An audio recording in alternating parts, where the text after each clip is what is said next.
SC declaration minority డిక్లరేషన్లు చేస్తూ ఆయా వర్గాల్ని ఆకర్షించే ప్రయత్నాలు చేస్తుంటాయి రాజకీయ పార్టీలని. మరి మాకేది డిక్లరేషన్ అంటూ ప్రశ్నిస్తోంది హిందూ ధార్మిక పరిషత్. తమ ఎజెండాను గౌరవించే వారికే మద్దతిస్తాం, మిగిలిన పార్టీలకు బుద్ధి చెప్తామంటూ హెచ్చరిస్తున్నారు ధార్మిక సంఘం సభ్యులు. రాబోయే ఎన్నికల్లో తమ కోసం ప్రత్యేక డిక్లరేషన్ ప్రకటించే వాళ్లకే తమ మద్దతు ఉంటుందని హిందూ ధార్మిక పరిషత్ ప్రకటించింది. రిటైర్డ్ సీఎస్ ఐవీఆర్ కృష్ణారావు ఆధ్వర్యంలో విజయవాడలో హిందూ ధార్మిక పరిషత్ సమావేశమైంది. అన్ని రాజకీయ పార్టీలు హిందూ డిక్లరేషన్ చేయడమే కాకుండా హిందూ కమిషన్ ఏర్పాటు చేయాలని డిమాండ్ చేసింది. ముస్లిం, క్రైస్తవ మతాలపై లేని ప్రభుత్వ ఆధిపత్యం హిందూ మతంపై ఎందుకని ఐవీఆర్ కృష్ణారావు ప్రశ్నించారు. హిందూ దేవాలయాలను దేవాదాయ శాఖ నుంచి తొలగించాలని ప్రధానంగా డిమాండ్ చేస్తున్నారు. దేవాలయాల అభివృద్ధితో పాటు అర్చక, పురోహిత సంక్షేమం, పురోహిత పెన్షన్ కోసం హిందూ ఆలయాల ఆదాయాన్ని ఉపయోగించాలని డిమాండ్ చేశారు.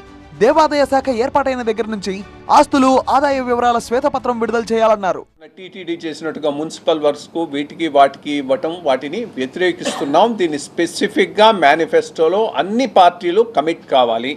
వాటిలో వచ్చేటటువంటి డబ్బును కేవలం అర్చక, పురోహిత సంక్షేమానికి, దేవాలయాల అభివృద్ధికి వాటికే ఉపయోగించాలి, కానీ ఇంకే రకమైనటువంటి వాటికి వినియోగించకూడదు.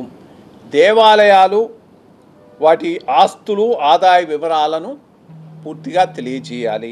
తమ అజెండాను గౌరవించే వారి జెండాను మోస్తాం, మిగిలిన పార్టీలను బహిరంగంగానే వ్యతిరేకించడానికి సిద్ధంగా ఉన్నామంటోంది హిందూ ధార్మిక పరిషత్. హిందూ ఓటు బ్యాంకు కోసమే మేము పనిచేస్తున్నాం.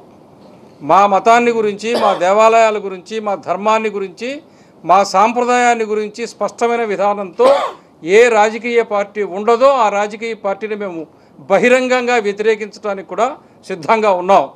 మా ఎజెండాని ఎవరు తీసుకుంటారో వాళ్ళ జెండా పట్టుకోమని సమాజానికి చెప్పడానికి కూడా మేము సిద్ధంగా ఉన్నాం. హిందూ మతాన్ని కులాల వారీగా విభజించి రాజకీయ పార్టీలు లబ్ధి పొందుతున్నాయని ఆవేదన వ్యక్తం చేశారు.